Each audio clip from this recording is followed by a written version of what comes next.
Hey there, good morning. I have a meeting with the board this morning and we're doing it remotely, so gotta take care of that first thing. It's pretty early, but we generally do these meetings pretty early so that people can go to work afterwards, but I have a feeling everyone's at home.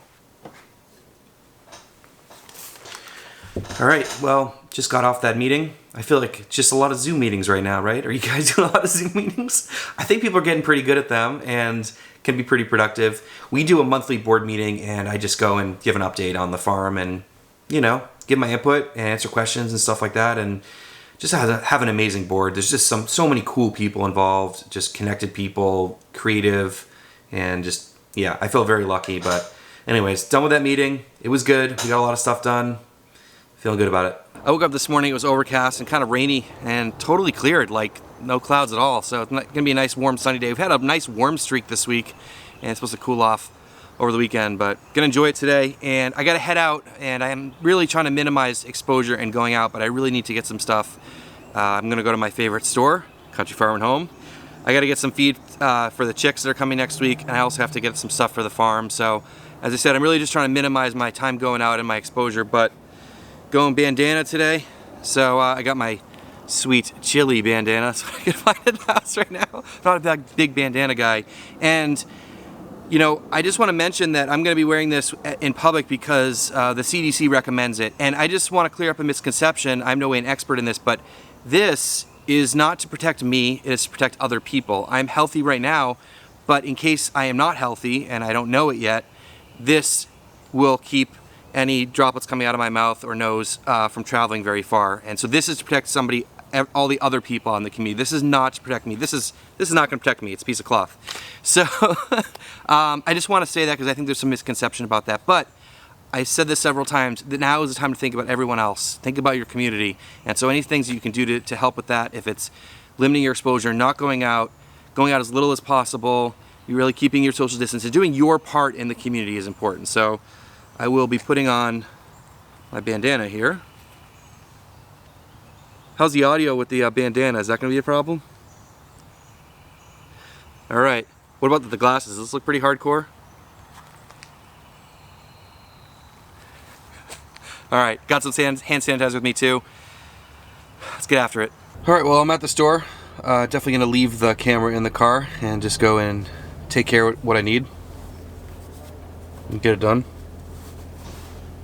All right, so a stop at Lowe's too, and got everything I needed, I think. You can see behind me, got a bunch of harvest totes because we're gonna start harvesting vegetables this week. Lots of more potting mix at Country Farm and Home, and some stuff for my house, you know, stuff for the chicks and chickens and stuff. I had to stock up on a couple things to keep my animals going, so gonna head home and unload. I just feel like it's just stressful going to the stores. Anyone else feel that way?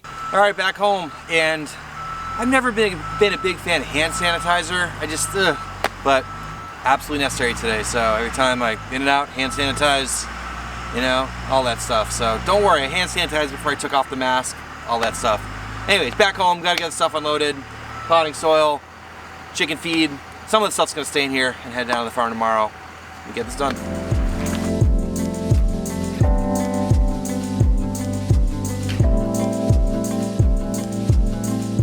Got all that unloaded. Wasn't that much actually, but it's good to get out of the car. I got a couple things left in here. I got some irrigation line, I got some drip tape and some harvest bins.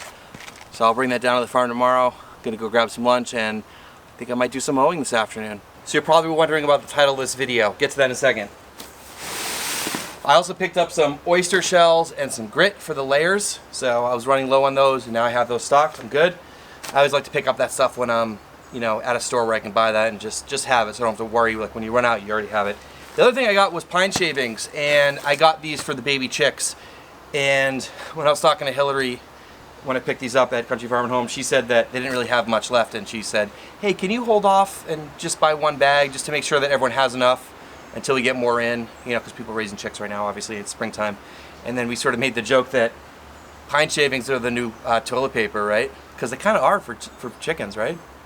Also, you don't want people panic buying and hoarding pine shavings, so are pine shavings the new toilet paper? So these are the eggplants that I potted up a few weeks ago, and as you guys can see, they're all the way up to the lights and they're out of room. They're doing great, but they're out of room. So I'm going to move these guys outside into my mini greenhouse or whatever you want to call it, and let me show you what's up with that. So this is where I take the plants to harden off. Now, a lot of you guys have asked me about hardening off, and I have mentioned this in plenty of other videos. There is no one way to harden things off, and you guys need to realize that if you're wondering how to do this. The general idea is that you are trying to get the plants as a transition from someplace that's very protected. So if it's a greenhouse, or if it's, you know, under lights in your nursery or your garage, like at my place, and getting them used to being outside so that when you put them in the ground, they survive. And you just try to make that transition as easy as possible. So the things that plants struggle with when they have transplant shock, obviously the roots are getting disturbed slightly, but you know, the bigger thing is being out in the full sun. The sun can be very harsh if they're not used to it, which if they're not used to it, then that's tough on them. The wind, the plants blowing around, and also rain, so rain hitting plants if they haven't been exposed to that. So you want to ease that transition as much as possible. And if you understand that, you can use those ideas in any way that you can. Some people will take out their plants for a couple hours, bring them back inside. The next day they take them out for a couple more hours, take them back inside, and you just ease out that transition. It depends on your setup and where things are. I know some people have like an area right next to their greenhouse and they put it out and they just pull the cover over the whole thing in the afternoon or the evening. And it depends on the weather too. This is what I use. Please don't ask me for plans for this because this is not well made. And I'll just show you what I'm using. It was really slapped together. This is 4 feet by 8 foot plywood, and it's attached to a little frame. It's attached to my deck, and also it's got some legs. You can make this freestanding. I'm not saying go out and build this. This is just what I've been using because you guys ask me all the time, and I'm happy to show you. I have showed this in some other videos from a while ago, but this is what's going on. The plants will be out here for, you know, 5 to 7 days, or until I have room to put them. So you can see I got some lettuce here, some green onion, and these are the eggplants that I just brought out. So this works pretty well because actually, you know, this will provide a little bit more warmth for the plants. So if it is cold outside, they will get a little bit more warmth. So it's like kind of like a greenhouse, but I do leave it open most of the time, and they do get some wind. And actually, the poly will take off about 10% or so of sunshine, so it does ease that transition a little bit. Generally, this works really well for me. It's super simple. The times when it doesn't work is when it's below freezing, in which case I'm not having the plants out here anyways, or in the middle of the summer when it is super, super hot outside. This doesn't work either because they just get baked. So they'll just get cooked out here. They'll dry up like no matter how much water they have. So what I'll do in the summertime is I'll do that easing thing. So I'll just take them in from the shade to the sun, and I'll build up their immunity to the heat and that sort of thing. And this is literally what I use. This is not enough room for me when I get into the springtime and I'm doing a lot of bigger stuff like tomatoes and eggplants and stuff because they take up a lot of space. But this is what I've been using. And last year I had a little bit of an overflow, so I stashed some stuff in my greenhouse too. I took over a section in there. But just want to share this with you guys. This is hopefully going to get transplanted out at Raleigh City Farm next week. And this probably the week after. Hopefully the beds are ready. I'm starting stuff, preparing that we have beds to accept them soon.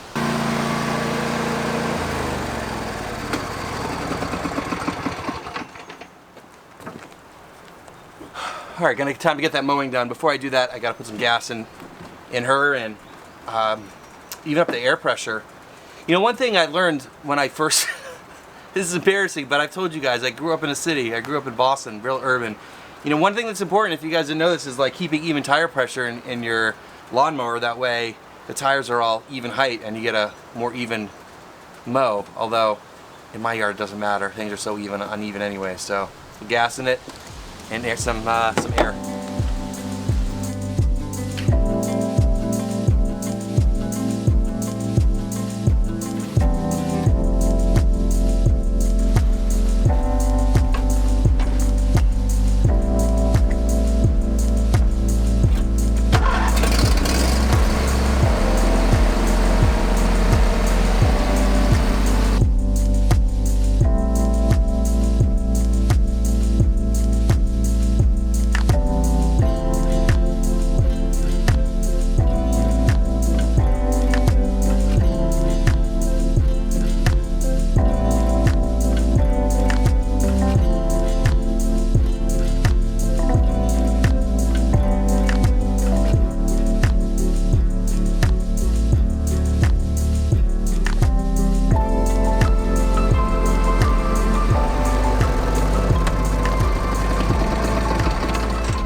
Another day in the books, another long off day. I'm just busy 7 days a week right now. Things will calm down soon, but I got a lot done today, which is good, and hopefully I will be having the chickens mow this grass soon after they finish clearing out these beds over here. I generally don't really mow down here, but the grass has been growing so fast. We've gotten intermittent rains and a lot of heat and sunshine, so things grow quickly. I wish, they probably make these are just like noise reducing earmuff things, and they're pretty crappy, but they probably make these that are Bluetooth. That would be cool. I could listen to podcasts while I'm riding the mower. You guys been listening to a lot of podcasts lately? I love listening to podcasts, especially when I'm working. It's a great way to absorb more information. And if you guys don't know about the No-Till Market Garden podcast with Jesse Frost, you guys should definitely check that out. You guys know that I'm part of No-Till Growers too, one of the 3 people involved, and I love Jesse's podcast a lot just because some of the same reasons that Jesse started the podcast and why I like to go visit other farms and do tours and interviews is because I want to learn how to become a better farmer. And that's really the main reason why Jesse started that podcast, and it totally shows. So, for example, I was just listening to, I am a few weeks behind, although I think Jesse's way further behind on my content than I am on his. But either way, I was listening to the Ray Tyler episode from Rose Creek, and go check it out here. You can watch it. I mean, you can listen/watch it, whatever. There's no visuals there, but on YouTube, and you can get the podcast really on any podcast app. So go check it out, give you some more stuff to listen to. Let me know down below what you guys are into right now in terms of podcasts. Maybe we got some cool stuff we can share with each other. I don't know. Just another great day. Weather's been awesome. And thanks so much for watching. Make sure you hit subscribe. See you tomorrow.